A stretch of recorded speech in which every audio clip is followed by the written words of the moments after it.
Hi friends!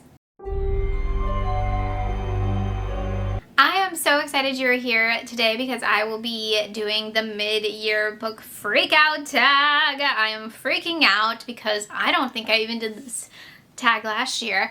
Yeah, I was attempting this year to do like quarterly check-ins of just books that I've loved so far for the year. I did manage to do the first quarter. I haven't done the second quarter yet, but that will be on the way soon, hopefully. But yeah, I've read a ton of awesome books this year. My book goal is over 300 books. I don't know why I made it that way. Oh yeah, I do, because I wanted to do 23, but I was like 223. And then I was like, 323 has a better ring. I was like, I'll just read 100 more books in a year. Why not? That logic. Anyways, I think I'm at 160 as of right now.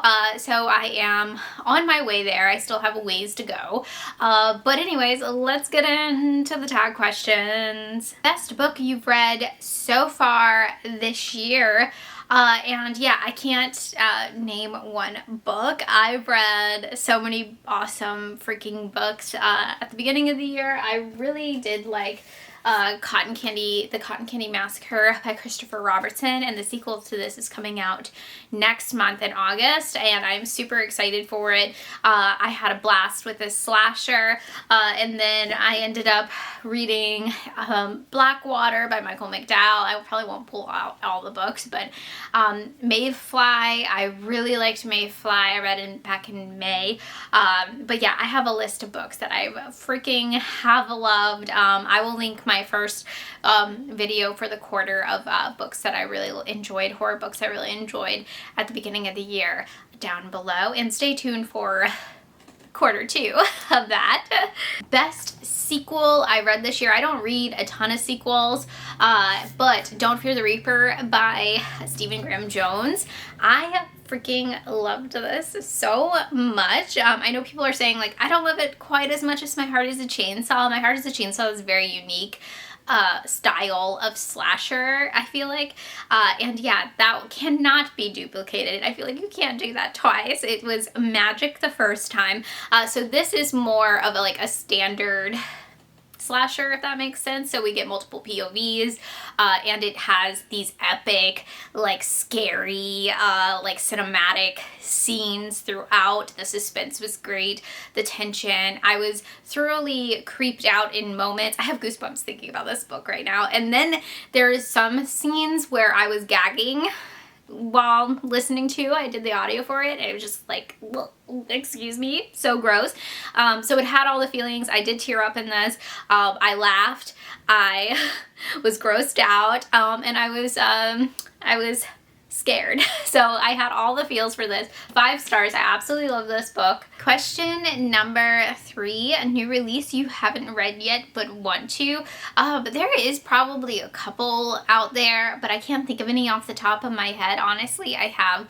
I'm thinking of some that aren't out yet. The closest one is probably Silver Nitrate by Sylvia Moreno Garcia. This one comes out, I believe, at the end of July. So it is coming out very quickly. I do have an arc of this from NetGalley, so I will be getting to this one very, very soon. And then question number 4, most anticipated release for the second half of the year, and for that I'm gonna go with Nate Cassidy's book, The Nestling, and Clay McLeod Chapman's newer book coming out, What Kind of Mother. I'm super excited for these new releases. I believe they come out in October.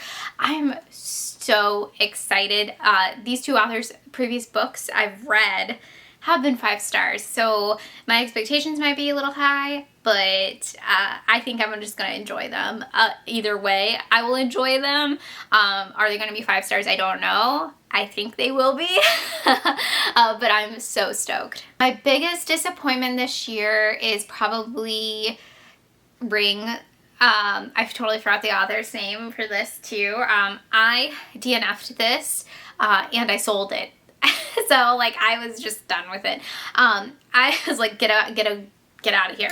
Anyways, this book was so aggravating. I did not like the characters in it. I didn't care for the writing. The writing was really boring. The characters were awful. The way women are talked about and treated in this book is horrific, and it's not even like that old. It's from the 90s, so I was just like really upset. And I have rewatched the Ring since then, and I'm like, yeah, this still holds up as a solid horror movie, one of my favorite horror movies. But the book, big disappointment. My biggest surprise this year is probably The Cipher by Kathy Koja. I was so surprised that I loved this book so much because it is so weird and the writing style is very different. It takes a second to get into, and when I started it, I got a little nervous because I was like, I'm not gonna like this. But I freaking loved it. I loved how dark and nihilistic it was, and the take on creating and being an artist, and how that ties into religion. Like, there's some heavy themes in this that are just done so well, and like has these subtleties about it, and there's such a creepiness and eeriness to it that was so great. And very unlikable characters that you're like, seriously, you're garbage. All the 90s vibes. I absolutely love this book, and it is one of my biggest surprises. Also, I would say some paperbacks from hell as well have been a big surprise for me. Just last month, Nightblood by T. Chris Martindale. Oh my gosh, this blew me away. The story of this is so unique. There's some great metaphors used in this for vampires, and it's a very unique vampire story, adventure story. You're really rooting for this main character, and the other characters that you meet along the way. I feel like it's not your stereotypical like small town gets invaded by vampires, but it's all this melodrama happening. No, you like really feel for these characters, and you're rooting for them. And there's some great kills in this. It's so gory, it's so disturbing, but also so lighthearted and like heartwarming and genuine. I guess that like this writing is very genuine and truthful, and such a great fun story. And I have goosebumps talking about it right now because it was just blew me away. But yeah, one of my biggest surprises is this, and probably some other paperbacks from hell as well. Probably at least a Tuttle in there, Familiar Spirit. I absolutely love that. I read it with Andrew and Kelsey. The Crunk Bunch, that's what we call each other now. So yeah, I'm kind of blown away. This is technically a paperback from hell as well. So paperbacks from hell blown me away. If you guys don't know, my 23 and 23 is paperbacks from hell focused, and so I need to go through and like do a little quick update of which ones were hits and which ones were misses, but I think I'm halfway through that list, so I'm very proud of that, and I'm so excited to read more. Favorite new author or a debut novel, and I'm just gonna have to go with Mayfly by CJ Liddy because this was amazing. At first, the first 20% of this, I actually read it on ebook form because I had an arc of it. I was not feeling it. I was kind of like, I'm kind of bored. I can see where she's going, and then something happens and I am hooked and I binged the rest of it. So in like one sitting. This is kind of a retelling, not a retelling, it's just like a homage to American Psycho, but it's done much better than American Psycho. I feel like American Psycho is so boring in spots, like, because he's just talking about everybody's outfits and stuff. Maeve does not go into that, but she does talk about movies and music. She's exquisite taste in those things, and also loves Halloween. This takes place around Halloween. It is in LA. It has LA vibes. It has some Disney vibes in it. I hesitate to say that. Very graphic scenes in this. I absolutely loved it. It felt like homage to Audition as well. Some stuff in this body horror stuff that is done. So yeah. New favorite author for sure. So the next question is newest fictional crush. I don't really get crushes on characters. Not anymore. Maybe I just couldn't think of anything that like really stood out for me of somebody that I was like, oh, I'm crushing on you, you know, like nothing really stood out. And then newest favorite character, definitely Mayfly. I really liked, but also the main character in Blackwater, and I totally forgot her name. Eleanor from Blackwater. I absolutely loved this character so much, and I was rooting for her. Like, she just wouldn't have a family, you know? Like, it's a very heartwarming story. I'll probably talk about this one in a little bit. In a little bit as of right now. A book that made you cry. Blackwater made me bawl at the end. Like, for a good 20 minutes, I could not stop crying. I was vlogging at the time. I can't even tell you what I was vlogging for, honestly. I have no memory of what that vlog was, but I was just like a wreck after this book. So this is actually 6 books.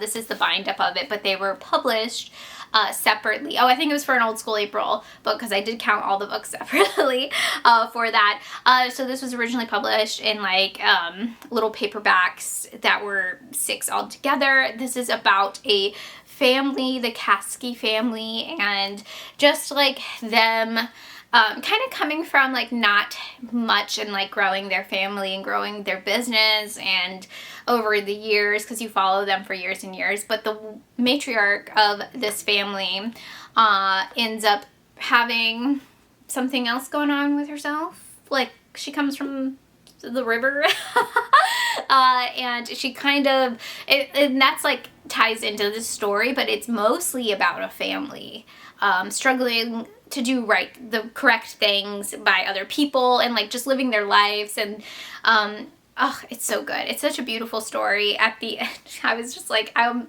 not gonna cry thinking about it, but honestly, like, just a beautiful story. I am gonna cry thinking about it, and like how you can be different, but like you still deserve, like, you know, you can come from the river, but you still deserve like a family and a good life, and like to I don't know, like have your name be remembered, I guess. Is that what I'm trying to say?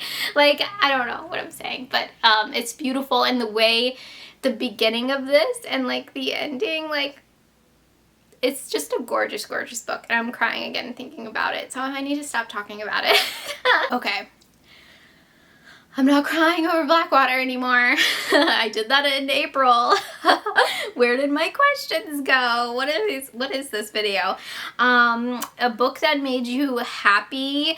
Honestly, like, I have a ton that have made me genuinely happy, very happy. 2 I will talk about because I was very nervous about them just this past month, and that is The Last Word by Taylor Adams and The Only One Left by Riley Sager. I genuinely like had a blast with these. I was deeply concerned that I would not like them or dread reading them, but both of them like hung in there for me. The stories were great. This one might be a little cheesy. I mean, there's the cheesiness because they are thrillers, right? So there's stuff done in thrillers that are, what is it called? Like, they do it formulaic, like it's in every thriller. So, I mean, that is here, but I feel like I'm used to that. And if it's not something really stupid, then I would probably like it. But yeah, I really liked The Last Word and The Only One Left. The vibes of these are both great and very different, and yeah, I just had a blast about these. I will definitely talk about these a lot in my June wrap up, and yeah, the end of this one made me cry as well, so I could have put that in my book that made me cry. Not as much as Blackwater and not as like triggering as Blackwater can be, but the ending of that is very cute, I guess, or like wholesome. That might be a spoiler, so excuse me if I spoiled that for you. Most beautiful book you have acquired this year? So for me, I did talk about this book in my recent book haul, but I found this Wait and See by Ruby Jean Jensen. I just absolutely love this cover so much. Yeah, see, for me, it's like an old ass dirty book is my most beautiful book I've gotten this year. Yeah, and then there's a couple others that have had like these awesome covers, and I'm excited to read them. One day I shall read this, right? Probably for Old School April, I'll knock out a bunch of these. What books do you need to read before the end of the year? Well, for my goal, I think I need to read like 150 more books. So a lot of books. Thanks for reminding me, tag. So that is the end of this tag video. Very chaotic and crazy as usual, I guess. But I'm not going to tag anybody because it's a super popular tag here on BookTube. It is a staple, just a staple of BookTube. But let me know your most favorite read so far this year, or any horror recommendations you have for me. Please let me know down below in the comments, or thrillers. And I hope you guys have a fantastic day. Bye.